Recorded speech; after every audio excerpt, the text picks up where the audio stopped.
चाणक्य नीति में माना गया है कि जीवन में 5 व्यक्ति पिता के समान है।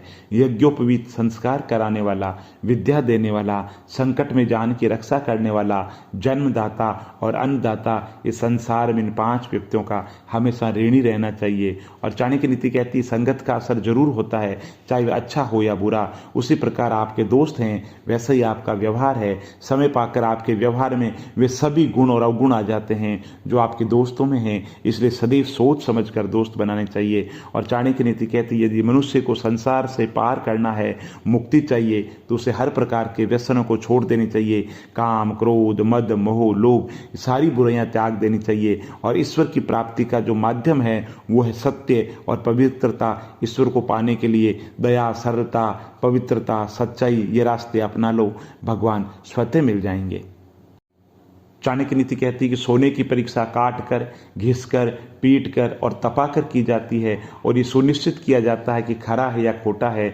उसी प्रकार सील, त्याग, गुण और आचार आदि से मनुष्य को परखा जाता है कि वह वास्तव में क्या है। और चाणक्य नीति कहती है कि विपरीत स्वभाव वाले 2 व्यक्तियों में कभी भी आपस में दोस्ती नहीं हो सकती। और यदि ऐसा होता है तो ये मात्र दिखावा है, क्योंकि सांप की नेवले से, बकरी की बाघ से, हाथी की चींटी से, शेरनी की कुत्ते से दोस्ती कभी नहीं हो सकती। उसी प्रकार सज्जन और दुर्जन में दोस्ती होना असंभव है। और यदि ऐसा होता है तो वो केवल दिखावा है, क्योंकि दोस्ती हमेशा बराबर वालों में और समान विचार वालों में होती है। और चाणक्य नीति कहती है अपनी शक्ति और सामर्थ्य को पहचान कर ही मनुष्य को कार्य करना चाहिए। किसी भी कार्य को करने से पहले खुद की योग्यता को पहचानो, खुद का आकलन करो, उसके अनुरूप रणनीति बनाओ और फिर उस योजना को अंजाम दे दो।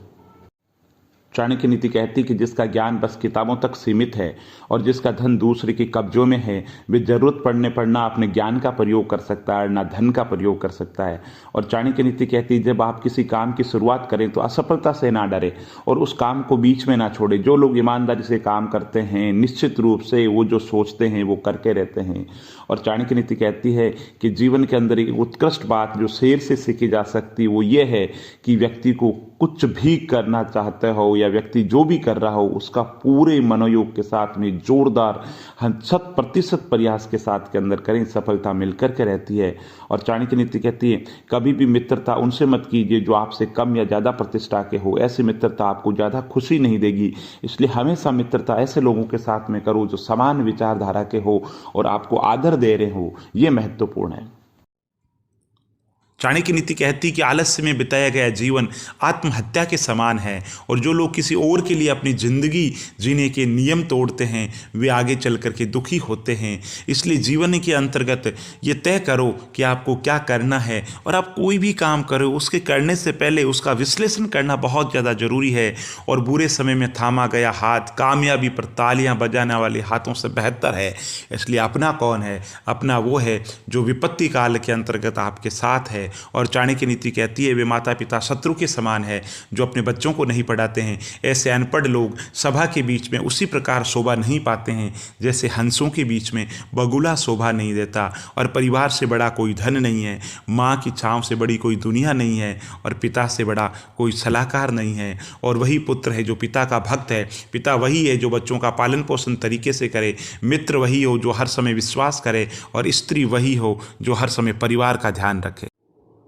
चाणक्य नीति कहती कि जो सच्चाई के रास्ते पर चलते हैं उनके जीवन में परेशानी जरूर आती है लेकिन भगवान उनकी नाव कभी डूबने नहीं देता। सपने और लक्ष्य में एक ही अंतर है, सपने के लिए बिना मेहनत की नींद चाहिए और लक्ष्य के लिए बिना नींद मेहनत चाहिए। अपना राष्ट्र खो दोगे अगर धर्म ग्रंथ और शस्त्र आदि नहीं पढ़ोगे तो अपनी संस्कृति खो दोगे। और दुनिया में कोई चीज़ इतनी जल्दी नहीं बदलती जितनी जल्दी इंसान की नीयत और नज़रें बदलती है। इसलिए इंसान की समझ होना बहुत जरूरी है, मन के विज्ञान को जानना बहुत ज़्यादा जरूरी है। और चाणक्य नीति कहती है कि शब्दों में मर्यादा रखो, बोलो कम और वजन ज़्यादा रखो। और चाणक्य नीति कहती है कड़वी सच्चाई बोल देने वाले लोग झूठा दिलासा देने वाले लोगों से लाख गुना अच्छा है।